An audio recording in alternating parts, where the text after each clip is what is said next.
Um, we now move on to our roundtable discussion. This is actually not a literal roundtable. It's a metaphorical roundtable. I come from a country where King Arthur had a literal roundtable. So I'd like to ask our four respondents to come up to the platform. And just to sort of say, by way of introduction, we have two respondents from UC San Diego and two from USC. Ben Bratton is, I think, a sociologist by training. He has been fundamental to the world of architecture through his involvement with architectural culture, especially more recently at SciArc, and we hope to be able to get him to USC as well. Ben took his PhD at UC Santa Barbara and is now on the faculty at, as I said, at UC San Diego. He was a contributor, as was Patrick Schumacher and Manuel de Landa and myself and Roland Snooks, to the recent Digital Cities volume with, I think, one of the seminal essays in it, iPhone City, that I know is read widely, not just by my students, but also by other students across the globe. Also from UC Santa Barbara, I would like to introduce Lev Manovich. Lev is someone who really needs no introduction. Lev is, I would say, Mr. Digital Art Theory, but he combines an art practice with writing prolifically about art theory. I think he is kind of been tangential, but a kind of an observer, a commentator on the world of architecture. So it's great to involve him today in the discussion. Anne Balsamo is a colleague of mine here in the School of Cinematic Arts, in the particular division of the interactive media. She is a very unusual individual in a sense, a bit like Manuel, who has been involved both in the kind of theorization of the technological. Her first book was called Technology of the Gendered Body, Reading Cyborg Women. At the same time also, she's been involved in the actual production of industry itself, working at Xerox PARC on a number of robots. So it's wonderful to be able to welcome Anne to the discussion. And finally, Yusung Yi, who has been my colleague here in the School of Architecture. Yi has a long reputation, both as a designer, first of all, working for Morphosis, then more recently for his own company, but also as an urban planner. And I think he brings to the discussion a much needed, or very important, shall we say, urban planning perspective. So I'd like to welcome the roundtable respondents to the table.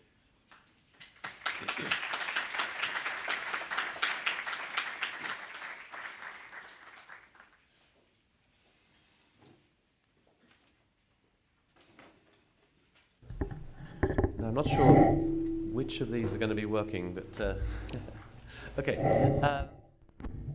I'm going to step back, and we're running a little late on time, and I'm going to go straight in to try and ask for some responses, and I'm maybe going to ask each person individually, starting perhaps with Ben Bratton, to offer some comments, and hopefully out of this some emergent kind of swarm intelligence of some commentary will begin to emerge. Ben. Yes, thank you, Neil, and thank you, Manuel, for always fascinating and always stimulating presentations. I guess my comments are really more a series of questions, which is usually how, when I read your work or hear you speak, it usually generates more questions and answers, which I think is a good thing. The first observation I just want to make is that to extend what Neil had said at the beginning, your work originally within architecture had been absorbed largely around questions of form making and how it is that forms might be produced in this way or another.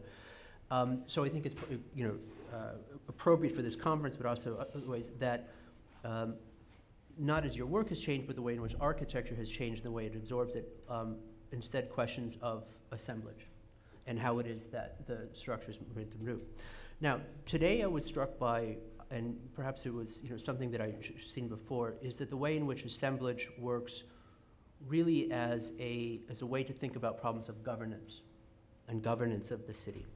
And one of the ways I think my questions around the problem of urbanism, the parametric urbanism, less to do, I think, with the construction of perhaps with material formal systems, and more to do with the design, or at least conception, or at least prototyping of the human and non-human assemblages that might work and course through a city, and how it is that the design of those assemblages that course through a city may take on the posture or agency of governance of those systems and of those forms themselves.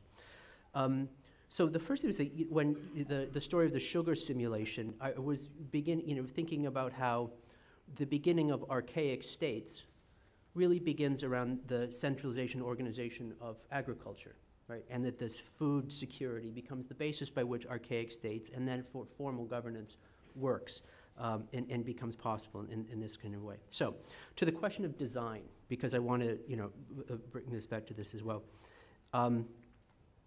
I wonder whether or not thinking in terms of the parametric systems that the parametric operators that you put on the table, that we're in the process of perhaps figuring out what architecture's own version of the 70 virgins might be, the types of models or prototypes of the consequences of our actions that are in fact totally specious.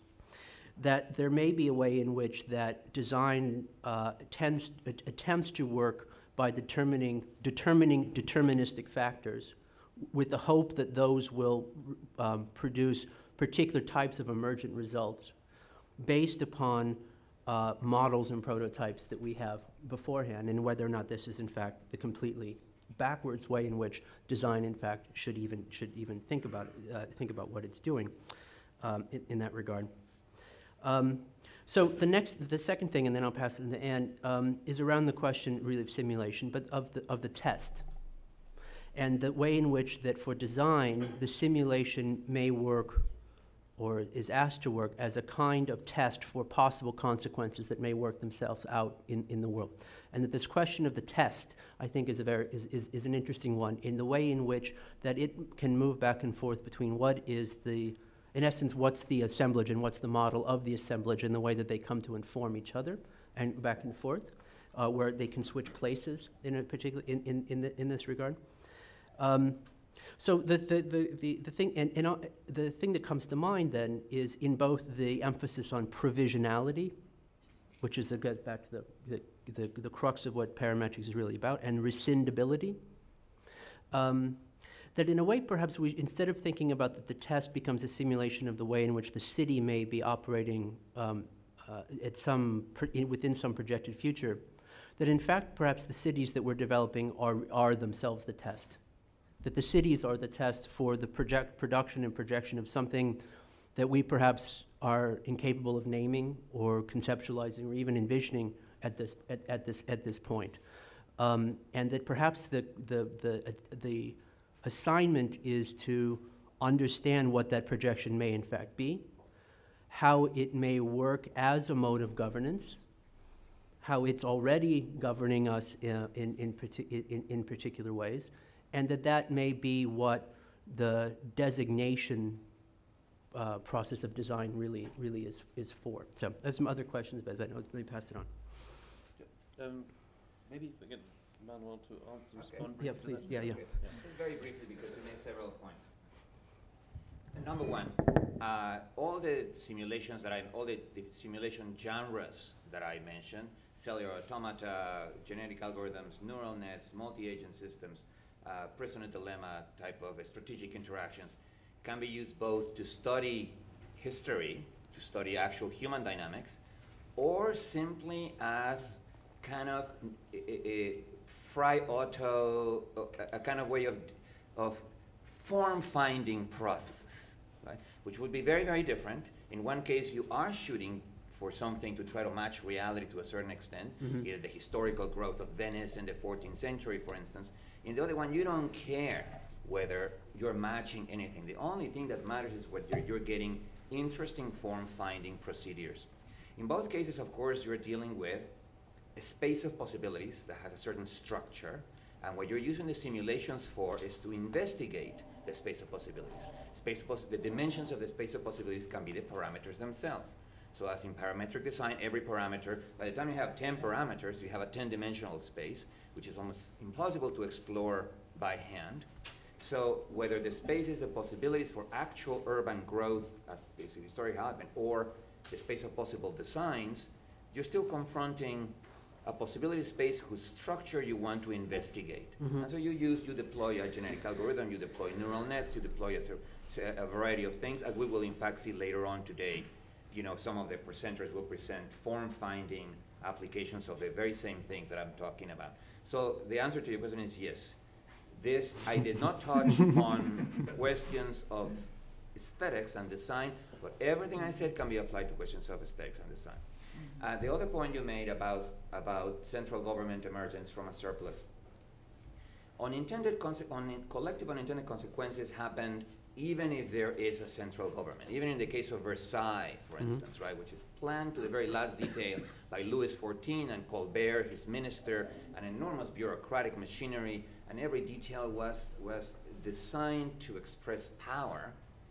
There were all kinds of unintended consequences, but clearly, the more decentralized decision-making is in a particular human organization, the more self-organization there will be, the more interesting patterns of collective unintended consequences there will be, than when there's a lot of central planning. I would put them as a part of a continuum, you know, because central planning sometimes makes a lot of decisions that are kind of made by rules, and therefore are not emergent, right?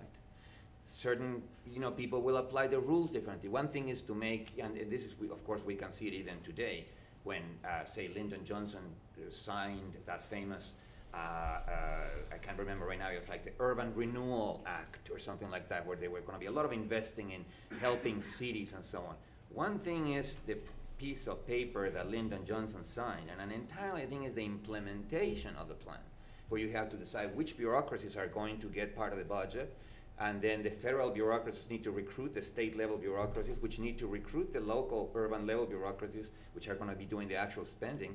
When you study implementation processes, you realize that it doesn't matter how centralized decision-making was, you know, in Congress and so on. Implementation always has unintended consequences. By the time Lyndon Johnson's, again, I can't remember, Urban Renewal Act was implemented 7 or 8 years later, the implementation had nothing to do with the original intentions. Nevertheless, the more interesting emergent patterns occur when you have decentralized decision-making. This is why prices are important, but only when no one is manipulating them. Because when prices emerge spontaneously from decentralized decision-making, they actually do send information about supply and demand. And they actually do contribute to the self-regulating mechanism of a bazaar. The moment you throw in oligopolies, which do a lot of planning and do a lot of planning for the future and so on, the self-organization effects kind of decrease. So we could add that to the simulation by simply adding kinds of decision-making in the BDI agents, for instance. Right. Look at one quick thing. There's at the same time, I think there's a way in which I think people read the logic of decentralization and self-organization in overly libertarian terms. And I'm thinking really of, let's say, a grid system in a city, right? A grid system is a top-down, rigid, authoritarian, even sort of stupid mechanism that filters and structures a city. But because of the grid system, and because of its rigidity and regularity, all kinds of amazing life can happen, right? As opposed to suburban cul-de-sacs, which are more idiosyncratic and wandering and things like this. And in fact, the opposite is perhaps the case. Or you could think of TCP/IP, or internet protocols. It's precisely the rigidity and inflexibility of the protocols that organize these systems that allow these things to work. So anyway. So there's an interplay between homogeneity and heterogeneity, right? I mean, and one homogeneous switches and electrical plugs allow for a vast heterogeneity of electrical appliances, right? I mean, and their design and specification designation, right? And it's the right. Yeah, and rigidity once of the design that works. It's easier for people to then begin creating heterogeneous things around those standards. Right. No, Okay. absolutely. That would be another thing to investigate using simulations.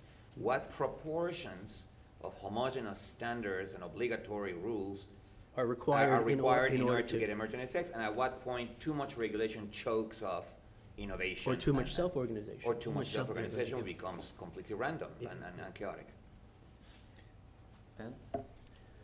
Excellent. Well, this was just delightful as expected, and I think, as you mentioned, I too am not an architect, so I'm going to come into these comments from a slightly different perspective that looks kind of as parametrics as a kind of an emergent technology. And when I take a look at and try to kind of wrap my head around these emergent technologies and their cultural implications, I'm interested in, we talked a little bit about this last night, about the difference between a kind of productive logic and a reproductive logic.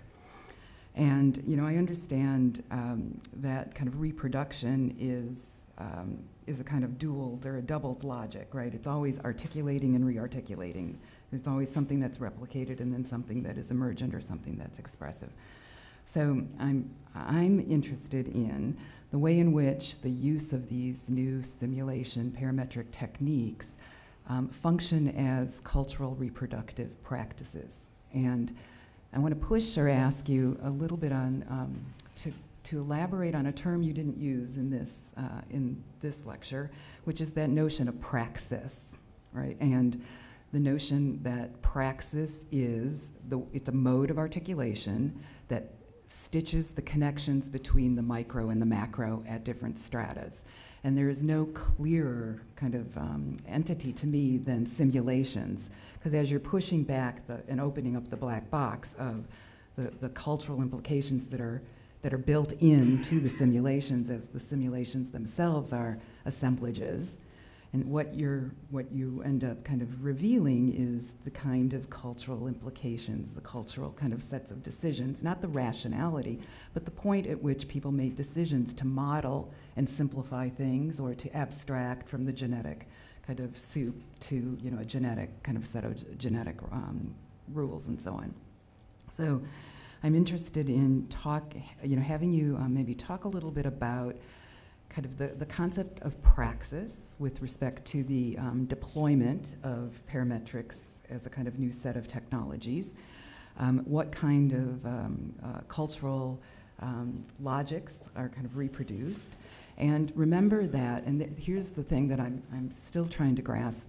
Remember that, in fact, I think you said this, that praxis is always historically specific, right? So we've had a lot of discussion about the kind of abstract logic and possibilities of parametrics. Now, I'd like to, let's fold in a historically specific kind of understanding of why parametrics in this past decade, the decade of the ubiquity of computing, why parametrics, what cultural anxieties or forces is it responding to? And, you know, again, kind of in my interest in the implications of this and what kind of, I mean, it's going to set us up for something. It will produce the cultural frameworks of the future and the topologies of the future within which cultures will be lived. And so, I wonder then not only why does parametrics kind of emerge at this moment, but how is it subtly setting us up? You know, and I think about these beautiful spaces that are designed through these parametric kind of simulations, and you know, I think that they're really ideally suited for avatars. And you know, I already know that my avatar and myself have co-evolved, and we live on multiple reality planes. And I can imagine living in these spaces, but I don't know that it will be my physical body that will live in these spaces. I think I'll be suspended in some tank, and my avatar will live in these spaces. And so I wonder, you know, again, it's setting up a certain set of possibilities that I find really fantastic and interesting and profoundly ethical in terms of what they're making possible and what they're shutting off. Okay, again, there's several questions here that I need to sort them out. First of all, the question of cultural assumptions. Clearly, any model, even physical models, because as I said, they explain certain things, but they don't explain certain others, and what they don't explain is the presuppositions of the model. All kinds of cultural assumptions can enter into the presuppositions of the model, right? Mm-hmm. So physics, for instance, for the longest time dealt with linear systems which have a single optimum, and which can generate, like Fry Auto show with a soap film, interesting shapes. Even something with a single optimum can generate it designs like hyperbolic paraboloids and minimal surfaces like that.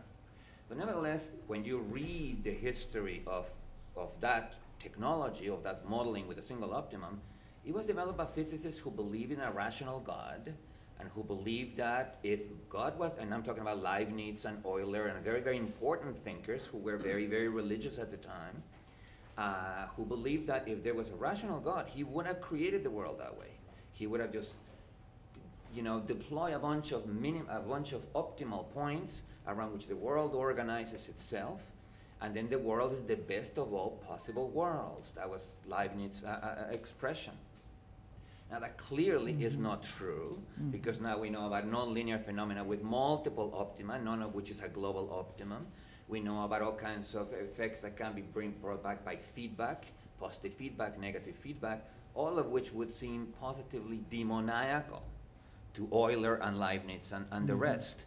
But that we, being more relaxed about religion in our era, we can accept with a little more, confidence. So you're absolutely right that any model has presuppositions, and sometimes those presuppositions can be traced to specific cultural influences. But at the same time, I would like to say that, when one speaks of culture as a whole, it's similar as speaking of society as a whole. One wonders if there is such thing. I mean, I still wonder whether cultures are always the cultures of a specific communities and cultures of a specific organizations, the Google culture, the IBM culture, and so on. They're large enough to develop their own subcultures within it. And whether, in fact, we ever have a culture as opposed to a population of subcultures interacting with one another and having emergent effects. So even at that point, accepting that there are cultural presuppositions built into the models, I would never want to trace them back to some kind of cultural logic that it is the one that applies to a whole society, but always try to trace them back to the specific scale. It might be the culture of a city, it might be the culture of a region, or it might be the culture of, for instance, the idea that English or French or Spanish, the way we're speaking, is the essence of English. We know that that is not true, because this is standard English, standard French, standard Spanish, were the creation of a particular organization in the 16th, 17th centuries, and they were imposed over the entire national territory by a network of primary schools and compulsory primary education in the standard, right? So we can have a culture based on the standard that's nationwide. Nevertheless, it would still just be one among many, since dialects survive, right? I mean, Castilian may have been imposed as a standard, but Catalan is still there. It was illegal for 40 years when Generalissimo Franco was running the show, and yet the moment the guy dies, it comes back, and as a subculture. And so I would grant just about every point that you made, as long as we never make that illegal move, or illegal in my view, of society as a whole. For instance, capitalist culture, globalization culture, which immediately makes it into a vague entity, and clearly not the kind of thing that we could study through simulations, whereas specifics of cultures can be studied through simulations. Lev? Yeah. Okay, so I have two questions and then a tentative kind of proposal for what kind of theory we can have appropriate for the culture of what I would call not just parametric culture, but the culture of combinatorial explosion. So first question is about intuitions, which Manuel used this term a lot in your talk, and it's possible with my understanding of agent systems and neural networks obsolete, and if so, you will correct me. But I remember in the 80s, when, for example, neural networks became very prominent, and there was lots of philosophical discussions from people like Jerry Fodor around neural networks. People said, okay, so we're going to have endless amount of technological and social systems in our society which are actually running on neural networks. Automatic translation, machine vision, things like part of Google search algorithm, or let's say the technology which may be responsible for switching lights in LA. We're actually using neural networks. but it doesn't mean that we know how neural networks work, right? There was a philosophical kind of scandal where people said, you know, we have a systems which we can build, and they can be used as models of, let's say, reality, or as mechanisms to control, you know, reality, but we actually don't understand how they work. Right? Now, the second, I think, question, which is another limitation, and again, it's possible that it was overcome, but as far as I remember, one criticism which people made about, you know, kind of game of life and more complex finite automata or especially neural networks is, you know, they basically represent something on one level. So you have these agents, right? Every agent has a rule.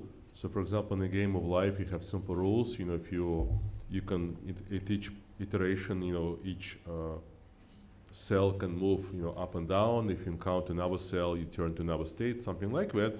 And that simulates something, right, to create something, but at just one level. So if we're using these systems to simulate the city, we can simulate, for example, let's say behavior, right, or activity of people, you know, on the neighborhood, but then how do you simulate things on a kind of higher levels, right? Because if you think about the city, is you have behavior of individual people, but then you have things like zoning laws, you have economy, you have migration.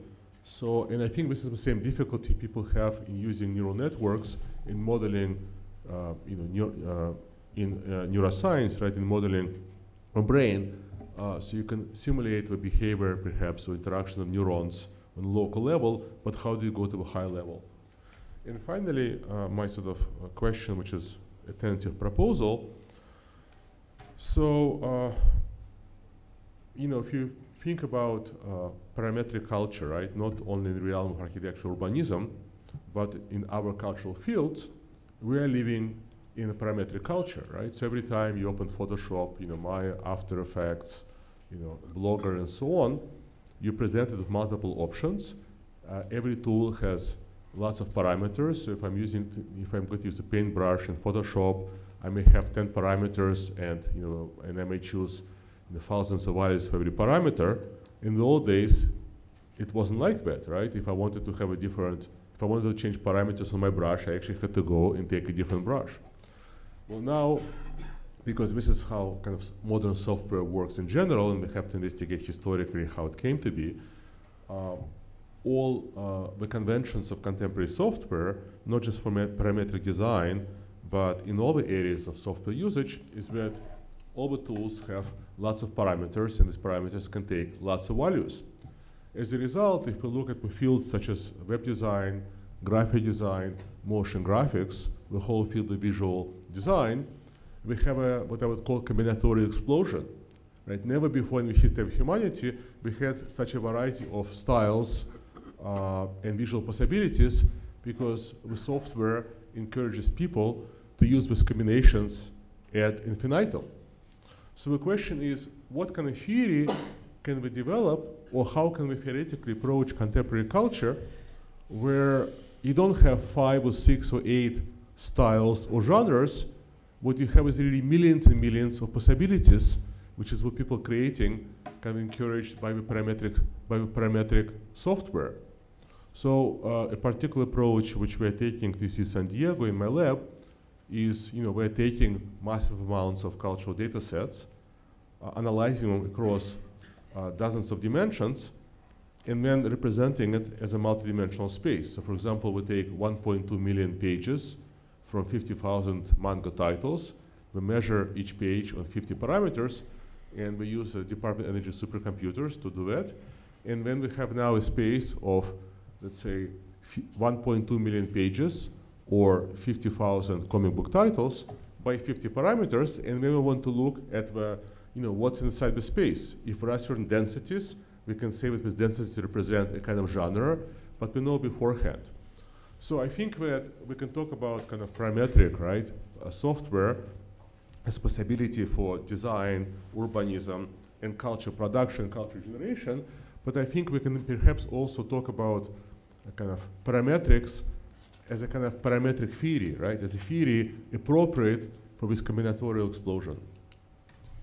Yeah, no, absolutely. What you're talking about is referred to in science as the curse of dimensionality. You know, every parameter, as I was saying, parameters define a possibility space. If you have 10 parameters, it's a 10-dimensional possibility space. If you have 100 parameters, it's a 100-dimensional possibility space.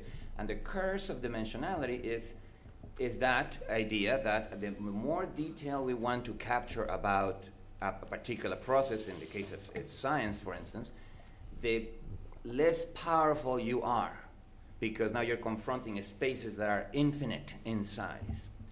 I mean, even if you think of, for instance, the possible combinations of nucleotides that make a DNA gene, you know, that make a chromosome, the number of combinations is something like the number of available elements, which are 4 nucleotides in the case of DNA, or 20 amino acids in the case of proteins, raised to the length of the sequence. By the time you get to a sequence that's 100 or 150 long, the calculator, you know, responds infinity.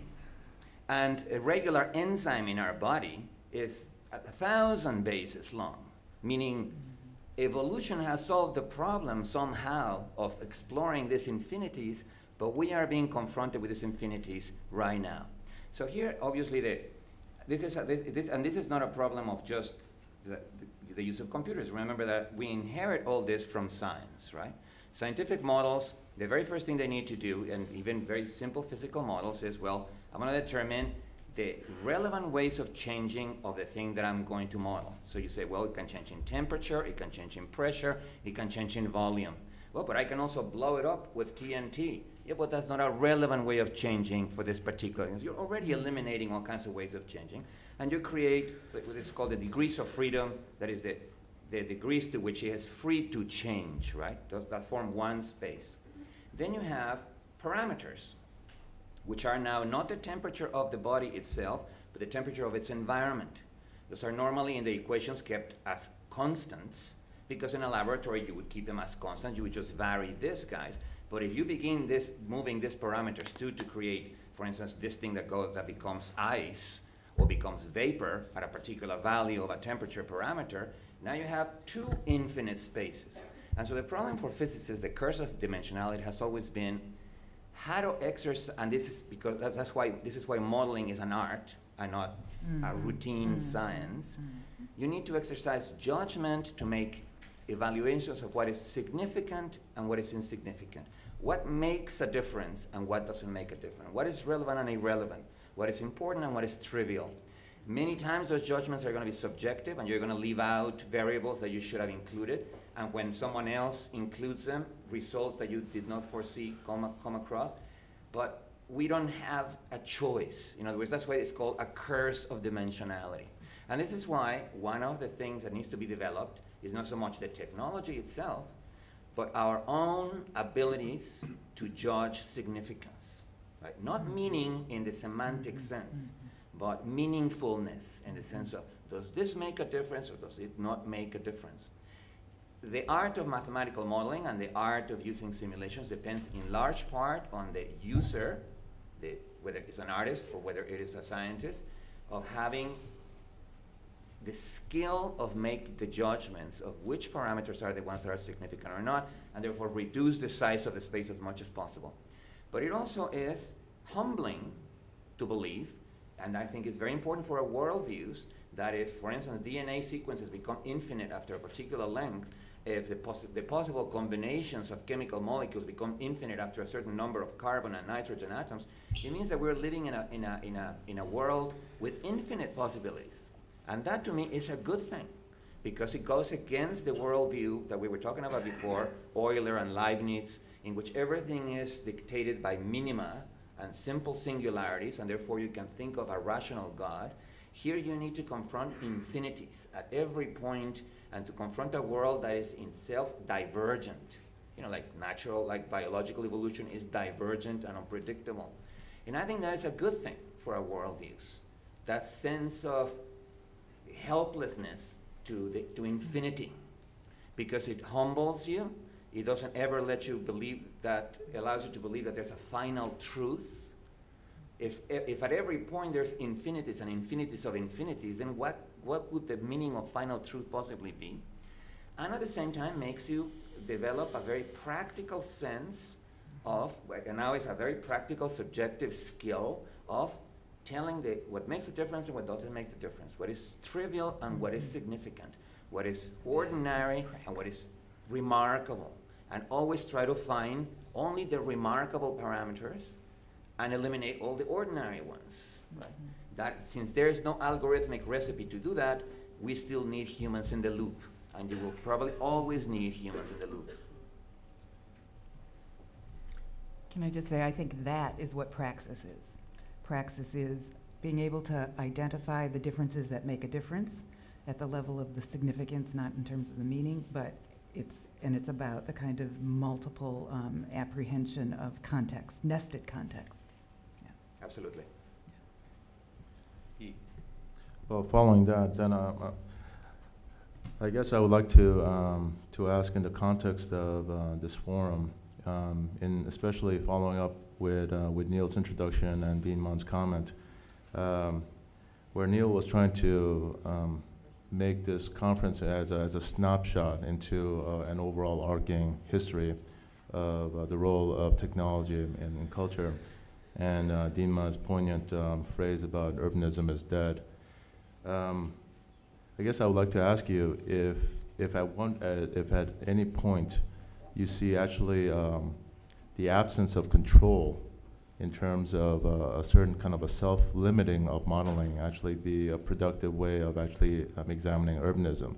Because I think, at least in our school, or at least right now in the current pedagogy, there seems to be a singularity in terms of using and appropriating technology as a magic lamp to calculate, to frame, and to forecast every possible scenario, environment, and possibilities. And I think I'll be probably the foremost defender of that within the realm of architecture, which assumes to actually have a singular construct, where in BIM and with the extraordinary work that Geared Technologies is doing, in some ways you have to kind of get down to panel number 24-B and get the thickness and the economy. But in urbanism, it kind of begs the question that after technology evolves you past the BDI models and the neural networks, and that somehow in the near future you could actually tap in to every single citizen's collective psyche and actually use that as a collective database.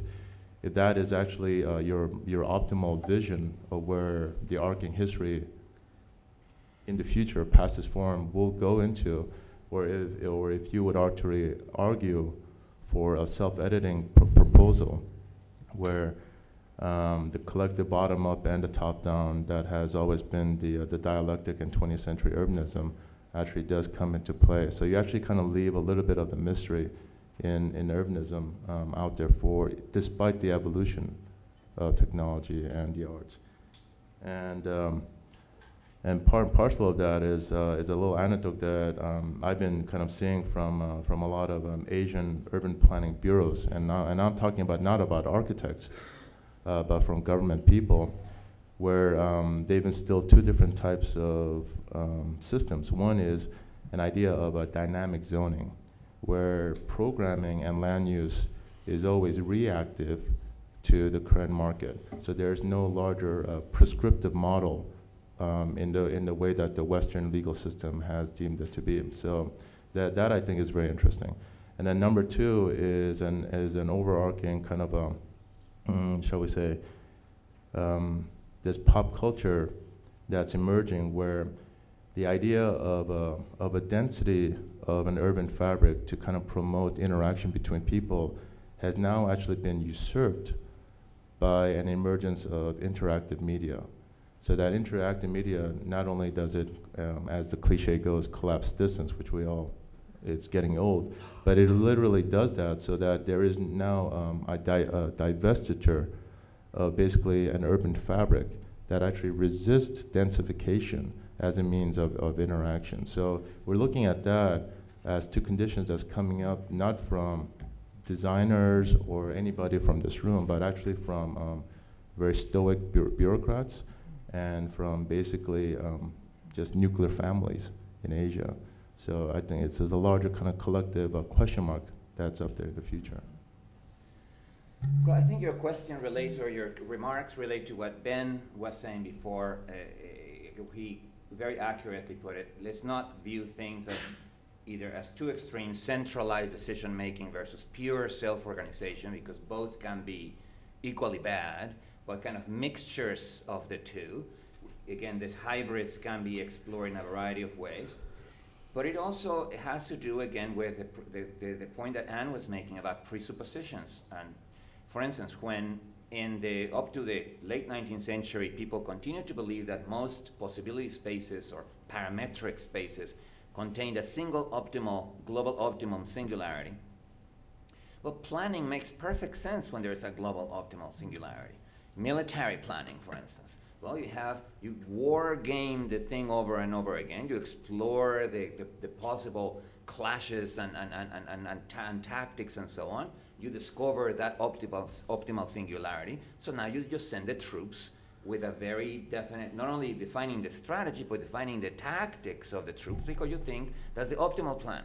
Whereas, of course, the very first thing they teach you at West Point is even the best plan collapses the moment we make contact with the enemy, right? Because the moment that you make contact with the enemy, you don't know if the ammo arrived in time. There's delays in the arrival of certain weapons. The reinforcements did not arrive in time. There's delays again, or the enemy was much stronger than we thought. So decision-making levels need to be brought down in the military, so that it's lieutenants of platoons who have the local information, who are making those decisions. So there's a little bit of centralization, a little bit of decentralization. And the promotion of the idea that, which led to World War I and the horrible outcomes of World War I, the hardening of those military plans that made it impossible for the politicians to use diplomacy, and war just kind of self-organized, was due to the fact that we thought of possibility spaces structured by a global optimum. Even survival of the fittest is another expression of that, which led, of course, to social Darwinism and all kinds of horrible things. And the idea in economics that demand and supply exactly cancel each other out. Equilibrium prices, optimal prices, which is also, particularly in welfare economics, used as the guide as to what would be the perfect state of. Now, today we know, of course, partly thanks to computers, that most possibility spaces have multiple singularities, that none of them is a global optimum, and that therefore decision-making thresholds need to be lowered so that people who land on the field, whether it's an army or whether it's people in a market making decisions locally, the ones that have the most information about local conditions, about which of the many local optima you're in, should be given the decision-making power. And so the idea here is to find compromises between self-organization and central planning, compromises forced on us by the objective structure of these parametric spaces, or of these possibility spaces. The fact that they have turned out to be the majority, complexly structured, and do not let themselves to any kind of central decision-making. And I assume the same is true for urban design, for urban planning, even for the planning of uses of a single building, right? I mean, you can never really define in advance the capacities of the building to affect and be affected by people, right? Because it is a kind of open question. Capacities are always, as opposed to properties. Here, a good example that I always use is, to use a simple example, is a knife. A knife has the property of being sharp, or doesn't have the property of being sharp. It is always an actual property that you can check by cutting the knife and examining the cross-section of the blade. Is it triangular or is it not triangular? But the capacity to cut of the knife, first of all, it may never be actual. If you buy the knife and put it in a drawer and never use it, it has the capacity to cut, but it's real, but it's not actual. So we need a special category for that, which sometimes we use the word virtual for that, or potential. But even when it does exercise the capacity, it needs to exercise it in interaction with something that has the capacity to be cut. A watermelon, an apple, a piece of cheese, not a block of titanium, right? So capacity is always relational. And capacities can increase without the object itself changing. For instance, a knife has the capacity to kill, but only in interaction with large enough animals with pierceable organs, in other words, with something that has the capacity to be killed. And so capacities are always multiple and almost infinite in number because of that interaction of be affecting and be affected. And whether you're talking about the capacity, what the opportunities and risks that a building affords its users, or the opportunities and risks that a neighborhood affords its inhabitants, or the opportunities and risks that a city affords its organizations and communities and so on, all those are capacities that are mutual, capacities to affect and be affected, and infinite in nature. So we're going back to the curse of dimensionality that we were talking about just before. But I say that instead of feeling a sense of, oh my God, there's nothing we can do about helplessness, it should make us feel a sense of awe and wonder. Because the reason why this world is interesting is precisely because it has that open-ended becoming in it. Due to, every time you add a new animal species, every time you add a new plant species, every time you add a new technological species, you increase enormously the number of capacities to affect and be affected that can be done. And that is why artists and creative people are necessary to instantiate those capacities, to bring them from the realm of the pure, the potential virtual, and make them actual. I think today's going to be characterized by a series of frustrations in that I think inevitably going to run out of time in every single discussion. I would like to have allowed time for some audience participation in this, but we started very late and we're already over half an hour behind, 45 minutes behind when we should have been. I think we'll have to take a break for a coffee now. It's now